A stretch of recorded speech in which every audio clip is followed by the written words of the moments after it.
What if I asked you to tell me what comes to mind when you hear the name Larry Bird? You would probably think of things such as his great shooting. After all, Larry Bird had multiple 50, 40, 90 seasons. And who can forget seeing him famously win the three-point contest in his warm-up gear? Perhaps you would think of his crazy passing. After all, you can find highlight after highlight of just some of the most ridiculous passes in NBA history. Perhaps you would think of the great rivalry between him and Magic Johnson. After all, it's hard to talk about one without the other.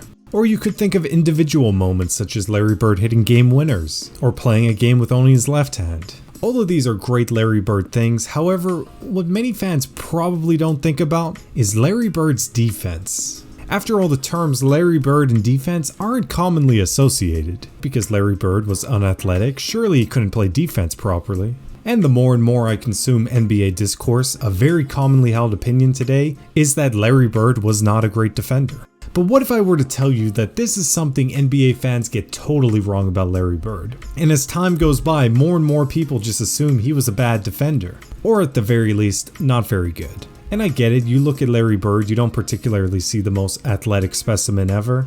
And you think, sure, he can play great offense. However, surely he got exposed defensively, right? Or at least they would hide him away.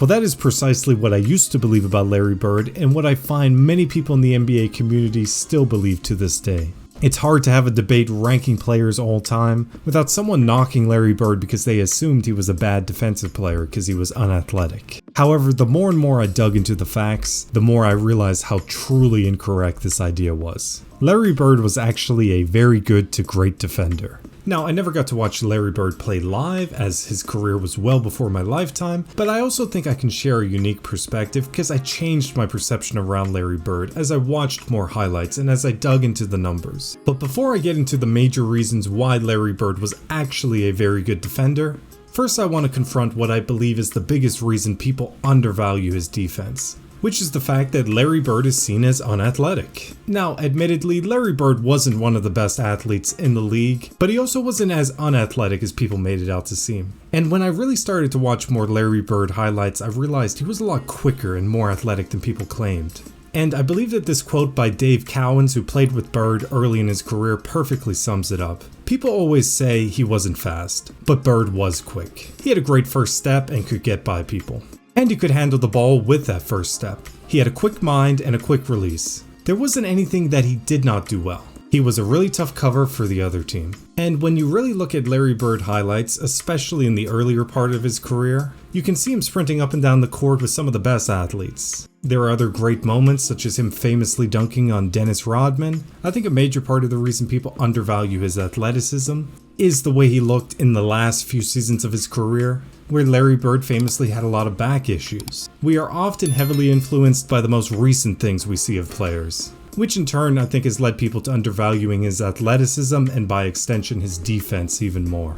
After all, how could someone as slow as Larry Bird play proper defense? Now, after explaining why Larry Bird was actually a lot more athletic than people claim, I still think it's important to acknowledge that while athleticism certainly helps with defense, I still find people overvalue it and undervalue other things such as defensive instincts and defensive IQ.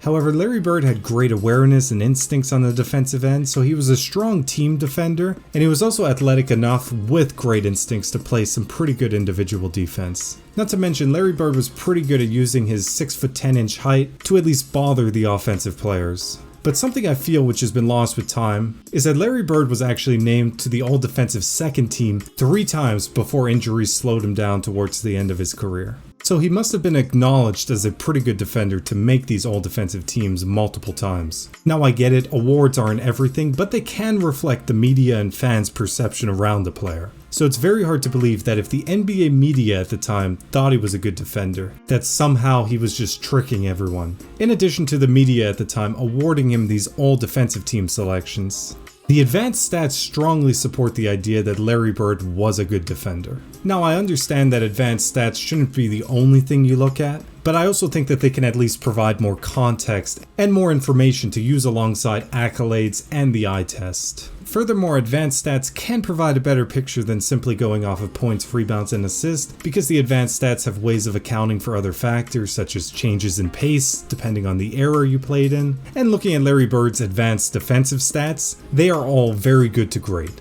Now first, as the saying goes, the defensive possession doesn't end until the defensive rebound is secured, and Larry Bird was a very strong defensive rebounder, who would usually get the break going with quick outlet passes. And defensive rebounding is a very big part of defense, and even as a small forward, Larry Bird averaged 8 defensive rebounds per game. But looking at the advanced stat defensive rebounding percentage, Larry Bird currently sits 74th all time with a defensive rebounding percentage of 22.37. For context, this is above other small forwards like LeBron, Kawhi, Durant, and above many other great defensive rebounders. Of course, I understand this is only a single aspect of defense, and I'm not saying that ranking higher than a different player in a certain category makes you better defensively, but it's only to show that if Larry Bird consistently ranks high in the advanced defensive stats, where you typically find many of the best defenders sitting at the top of these lists, then in all likelihood, Larry Bird was also probably a very good defender. For context, looking at defensive rebounding percentage, players like Gobert, Dwight Howard, Rodman, Duncan, Garnett, they all sit at the very top. Now admittedly, he's only ranked 250th all time for block percentage, however that's still pretty good when you consider the sheer number of crazy good athletes the NBA has seen.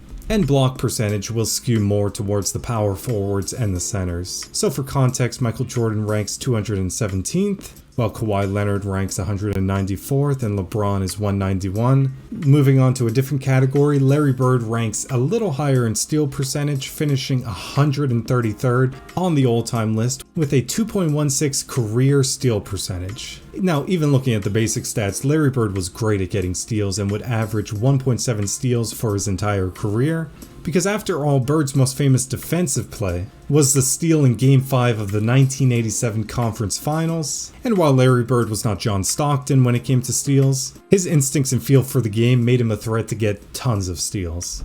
In addition, Larry Bird ranks 61st all-time in defensive rating with a defensive rating of 101.44. Now, defensive rating can be complicated, however, it's still a useful stat to use alongside the others when evaluating who are good defenders, and it's no surprise that many of the all-time greatest defenders sit at the very top of this list. Moreover, Larry Bird ranks at the crazy position of 37th in defensive box plus minus, with a defensive box plus minus of 1.77. What is probably another surprise is that Larry Bird ranks 30th all-time in defensive win shares, with a defensive win share of 59 for his career. And sure, win shares can be a complicated stat. For context, the players with the 5 best defensive win shares are Bill Russell, Tim Duncan, Kareem, Olajuwon, and Wilt, all of which are unanimously seen as some of the very best defenders in history, so it's only logical to assume that if the very best defenders in league history rank at the very top of a defensive stat, then the defensive stat probably has some merit when it comes to determining if you're a good defender when you use it alongside other stats, accolades, and the eye test. And another Larry Bird accomplishment, which often gets glossed over, is the fact that Larry Bird led the league in defensive win shares 4 times.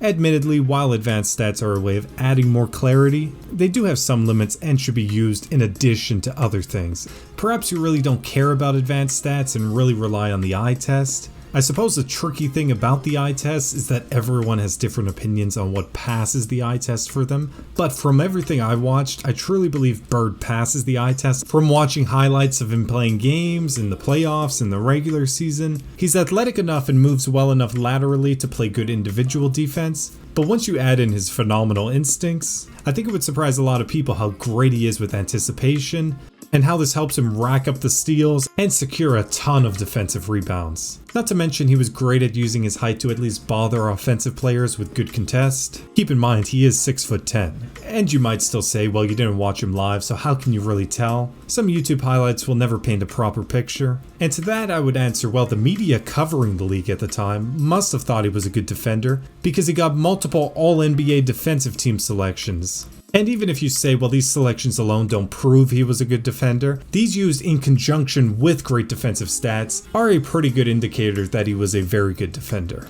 And to be fair, as the 80s went on, the Celtics surrounded Bird with other strong defenders, Kevin McHale, Dennis Johnson, but even looking back at articles and headlines and the media awards, Larry Bird was viewed by most of the time as a pretty strong defender on the team, not as any kind of liability. I truly believe that as more and more time has gone by since Larry Bird's career, especially the peak of his career, many more NBA fans start to cling to these narratives that he was incredibly unathletic, he was slow, he wasn't a good defender, and as this happens more and more, the reality of the situation gets lost with time.